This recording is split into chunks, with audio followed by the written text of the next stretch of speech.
they have that story of just depression, that story of where you stop believing in yourself and you suck and you're just not good, where it can bring you to your knees.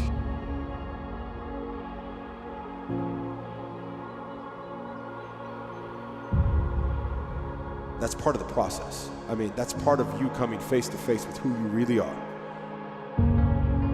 What are you going to do about it now? And I think from there, that's how you learn. At least that created a real hunger for me to go out and actually study the great ones. Study the people that have had great success, because it leaves clues. Because the formula for success is there.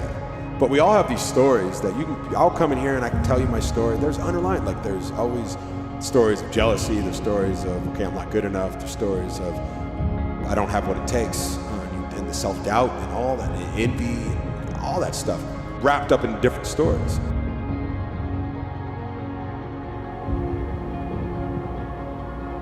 But I think that we live in an age when our lives are regularly punctuated by career crises, by moments when what we thought we knew about our lives, about our careers, comes into contact with a threatening sort of reality. It's perhaps easier now than ever before to make a good living. It's perhaps harder than ever before to stay calm, to be free of anxiety.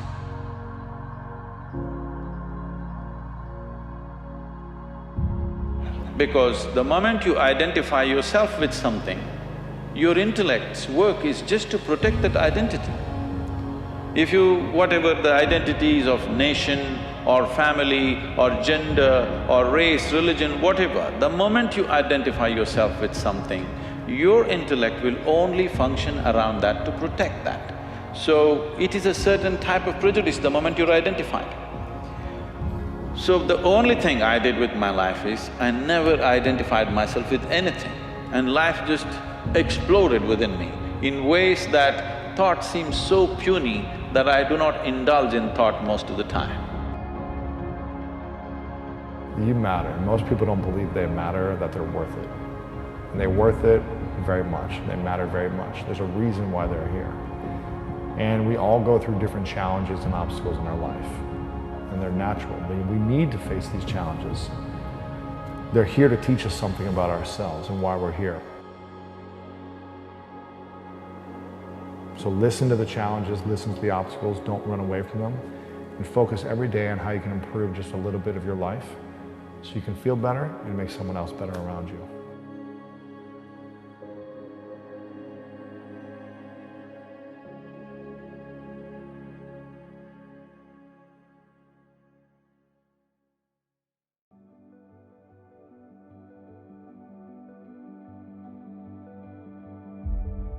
I think it's about refusing to have someone define you and to say, I'm not going to be silent. I have to maintain my authenticity because it is in how we give our voice, give ourselves permission to speak our truth. That's what's going to change our world and the world around us.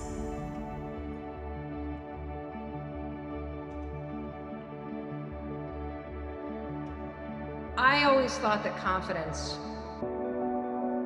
was a thing that you feel.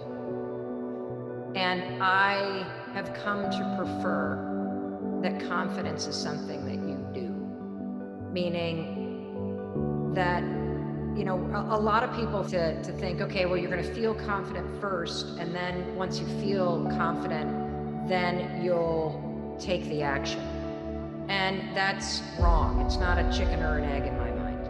I think what happens is you have to force yourself in a moment of self-doubt to do something. And when you see yourself taking action, the confidence follows. So I have created my own definition of confidence, which is confidence is the willingness to try. And you display the willingness to try when you take action. It's a lot like the relationship between courage and fear. you can't have courage without fear. Courage isn't the absence of fear, it's acting in the face of it. And confidence isn't the absence of self-doubt, it's being willing to try, even though you doubt yourself. But what the hell is success? It's hitting an expectation. And I always tell people, man, trade your expectations for appreciation, and it's a whole new world instantly. If you can appreciate this moment, if you can't find ecstasy in this moment, in a conversation with a friend, and looking in your wife's eyes, being with your children, going on a run, if you can't find ecstasy now, I'm here to tell you, more money, more people, more love, more business, more anything is not going to give you more ecstasy. If you can't do it here now, you're not going to do it there when you got more. So why not do it now and have a rich life right now? I tell people, money, that's one thing. Like having financial abundance, there's skills, that's a science. But wealth, it's a decision. To recognize the gifts in you, the talents in you. Because sometimes we numb those talents because we are always afraid, because we want to listen to what others say about us. But it's important to dig deep within you. Come home to yourself. When you do come home to yourself, then you own who you are and you own your voice. Focus in on our ideas and make sure that we own them, that we are truly the authors of our own ambitions, because it's bad enough not getting what you want. But it's even worse to have an idea of what it is you want and find out at the end of the journey that it isn't in fact what you wanted all along.